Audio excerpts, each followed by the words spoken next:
여러분 안녕하세요. 여의도 펀드매니TV 11월 15일 개별 종목 분석 한번 해보도록 하겠습니다. 오늘은 최근에 이제 효성그룹이 확 치고 올라오는데 그 중에서 가장 매력적인 효성 첨단 소재에 대해서 한번 같이 나눠보도록 하겠습니다. 추격 매수를 해야 되나? 이익을 실현해야 되나? 선택은 뭐냐? 이러한 주제를 가지고 효성 첨단 소재 한번 같이 분석해 보도록 하겠습니다. 구독, 좋아요 많이 눌러 주십시오. 네, 현재 주가 추이를 보면 87만원까지 갔던 주가가 20원 8만원대까지 빠졌다가 39만 4천원까지 올라와 있는데 40만원대까지 회복을 했는데 저는 뭐 개인적으로 50만원대까지는 한번 회복을 해볼 수 있는 그런 상황이지 않겠나. 이런 면에서 많이 물려 있거나 신규로 매수를 하고자 하는 분들은 좀 더 눌려서 조정을 받으면 사서 50만원까지는 가져가서 파는 전략도 나빠 보이지는 않는다. 50만원 이상에 대해서는 저도 잘 모르겠습니다. 그래서 우리가 이렇게 박스권, 효성 첨단 소재는 박스권 상당인 50만원 정도가 가장 적절한 리즈너블한 가격 수준이지 않을까 이렇게 생각을 하고 한번 같이 분석을 해보도록 하겠습니다. 동사의 최근 수급 추이를 보면 외국인들이 조금 사다가 이제 한 일주일 정도 팔아버리는 그런 모습이 나타나네요. 국내 기관은 매도가 더 많았고 최근 와서는 듬성듬성 매수를 하는 그런 모습. 그런 면에서 효성 첨단 소재는 개인의 종목일 뿐이지 외국인과 국내 기관의 종목은 아니다. 매력이 그렇게 크지 않다. 이런 종목들은 오래 가지는 못하는 점. 네, 이게 전부 네옴시티에 엮여가지고 가는 모습이 강한데 이러한 것들은 오래 가지 못한다. 따라서 17일 날 빈살만이 와서 뭔가 확 다시 오르면 그때 또 매도 한번 해주는 그러한 매도 타이밍일 수 있다. 많은 사람들이 지금 그 이야기를 하는 거죠. 그때 팔아야 한다. 이 이야기를 하고 있는데 일단 수급적인 측면에서는 매력도가 높지는 않습니다. 동사의 공매도 추이를 보면 뭐 크게 늘지는 않습니다. 10만 주에서 뭐 9만 주 사이로 왔다 갔다 하는 모습. 동사는 공매도로 뭔가를 두들겨 맞거나 공매도 때문에 주가가 눌려 있는 것은 아닌 것 같다. 이렇게 볼 수 있습니다. 그래서 동사를 엮는 키워드는 최첨단 소재의 성장성이 나타나고 있다. 최첨단 소재, 그렇죠? 네. 타이어 코드를 기반으로 해서 아라미드, 뭐 여러 가지 최첨단 소재가 동사의 성장성의 핵심이다. 이게 그동안 지속적으로 시장에서 어떤 매력 포인트로 이제 어필을 못 하다가 다시 최근에 어필을 하고 있는 모습이 나타나고 있다. 스판덱스가 가장 최악의 상황을 벗어나고 있다. 그렇죠? 이게 가장 공사의 현실적으로 이익 측면에서 가장 중요한 사업부인데 이게 중국에 이제 증설이 너무 많이 되면서 문제가 발생했는데 중국 증설이라든지 이런 부분에서 끝나면서 이제 최악의 상황을 스판덱스 사업부에서 벗어나고 있다. 그다음에 네옴시티의 수소로 엮여서 첨단 소재로 엮여서 주가가 상승을 하고 있다. 개인적으로는 50만 원이 목표 가격이다. 이 이야기를 여러분에게 키워드로 해드립니다. 먼저 동사의 사업부를 한번 봅시다. 타이어 보강제, 사업용사는 산업용사, 산업용에 사용되는 다양한 소재를 말하는 거죠. 탄소 섬유와 아라미드, 기타 스판덱스 이렇게 시장이 동사의 그 매출액이 하나, 둘, 셋, 네 개로 이루어진 거죠. 가장 중요한 것은 타이어 보강제가 2조 3천억 정도. 그렇죠? 다음에 산업용사, 산업에 사용되는 갖가지 공업용 실 같은 게 6,400억 정도. 탄소 섬유와 아라미드가 2,590억. 기타 스판덱스가 7,400인데 탄소 섬유와 아라미드가 증가하는 걸 한번 보십시오. 네, 증가하는 2019년에 790억, 2020년에 1,000억, 2021년 1,120억, 이제 2,500억, 내년에 3,900억까지 탄소 섬유와 아라미드 이 중요한 그 미래 먹거리가 성장하고 있다는 게 이 동사를 장기 투자할 수도 해도 괜찮다는 그러한 의미로 저는 해석을 하고 있는데 여러분들이 좋아해야 될 이유도 여기에 있지 않을까. 저게 결국 미래의 먹거리라는 거죠. 그렇죠? 네.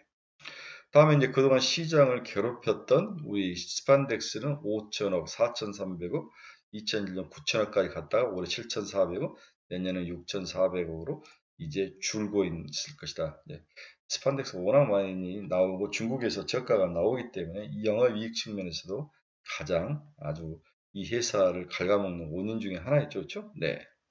2020 올해는 90억밖에 이득이 안 나고 작년에 1,850억 나다가 내년엔 310억 이렇게 이익이 서서히 올해를 기점으로 다시 이제 올라서는 모습.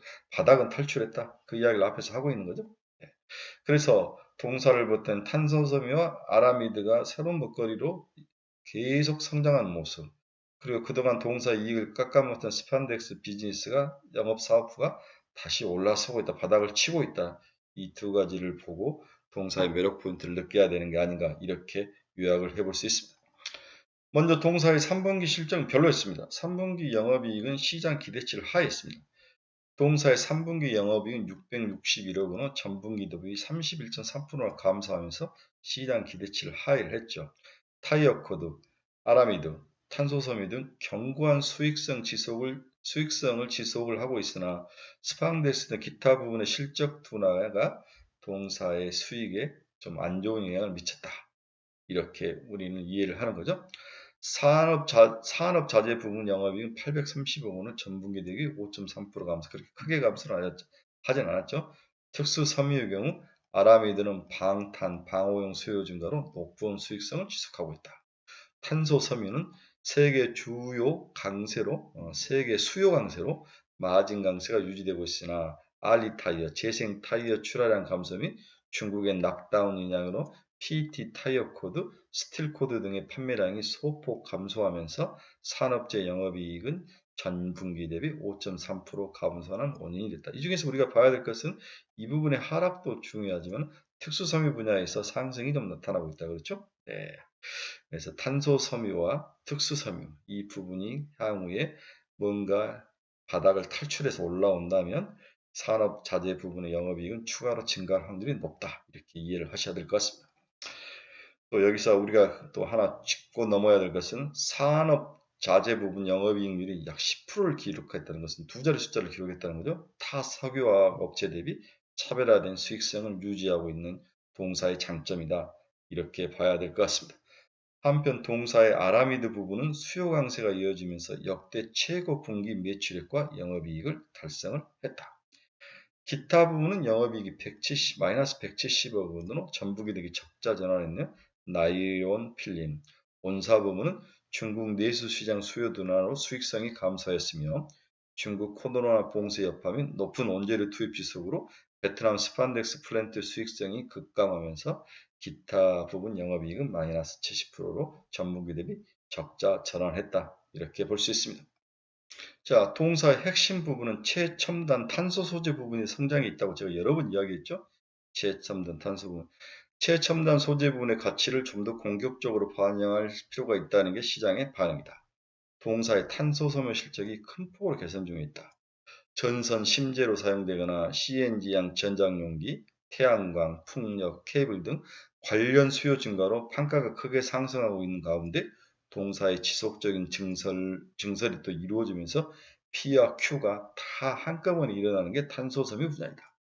동사의 탄소섬유 생산 능력은 작년에 4천만 톤에서 내년 4월에는 9천만 톤으로 125%나 증가하면서 레버리지가 일어나는 거죠. 예, 이에 증설 이후 탄소섬유 매출액은 2천억대 후반을 기록할 것으로 보이며 규모의 경제 효과로 인한 추가적인 원가 개선으로 동사의 탄소섬유 영업 가치는 보수적으로 봐도 1조 원을 상회할 것으로 전망이 되고 있다. 네, 굉장히 긍정적인 모습이죠. 또한 동사의 아라미드도 지속적인 증설 및 5G 간 케이블, 전기 차량 수요 증가로 높은 수익성을 지속할 것으로 보여지고 있습니다. 근데 우리가 이 아라미드 섬유를 왜 중요하냐면 이 섬유가 열에 강하고 튼튼한 어떤 특징을 가지고 있는데 이게 이제 항공 분야나 군사적으로 많이 이용된다는 거죠. 그렇죠? 네. 이렇게 최첨단 섬유의 성장은 동사의 긍정적이다. 이렇게 볼 수 있습니다. 자, 또한 우수한 점은 최첨단 우주 항공 소재 개발에 동사가 뛰어들었다는 거죠. 인장 강도가 6.4기가파스칼, 탄성률 295기가파스칼 이상 수준의 H3065 T1000급의 초강도 탄소섬유 개발에 성공을 했다는 거죠. 기가파스칼은 재료의 강도를 측정한 단위인데 기가파스칼은 가로 세로 1mm 크기 재료가 100kg의 무게를 버틸 수 있는 그런 강도를 가진 섬유를 우리가 말하고 있습니다. 지난 2017년 8월부터 산업통상자원부가 투자에 추진하는 관광연구소 민군협력진흥원 부처 협력개발 기술개발 사업을 출발해 5년 만에 성공을 한 그러한 최첨단 탄소 섬유를 동사가 개발을 한 거죠. 이번에 개발된 H3065 탄소 섬유는 강도가 철보다 14배 이상 높고 초강도 특수 탄소 섬유라는 거죠. 가볍고 강하고. 이것은 T1000 탄소 섬유는 보잉 등 최첨단 항공기 동체나 부품, 인공위성을 비롯해 우주 발사체 등 우주 항공 방위 산업에 널리 사용되는 중요한 항공 소재, 최첨단 소재라는 거죠. 특히 최강도 탄소 섬유는 우주 산업 분야에서 우주 발사체와 이성체 등 개발에 필수적인 소재라는 거죠.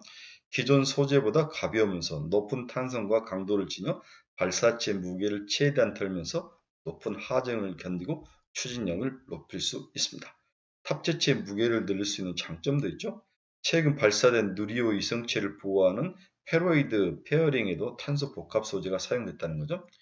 일본의 시장조사 전문 기업인 후지경제는 글로벌 폴리아크로나이트릴 PAN 계열 탄소섬유 시장이 2021년 8만 5,790톤에서 2035년 32만 7,430톤 규모에 달할 것으로 사용량이 늘 거로 보고 있습니다.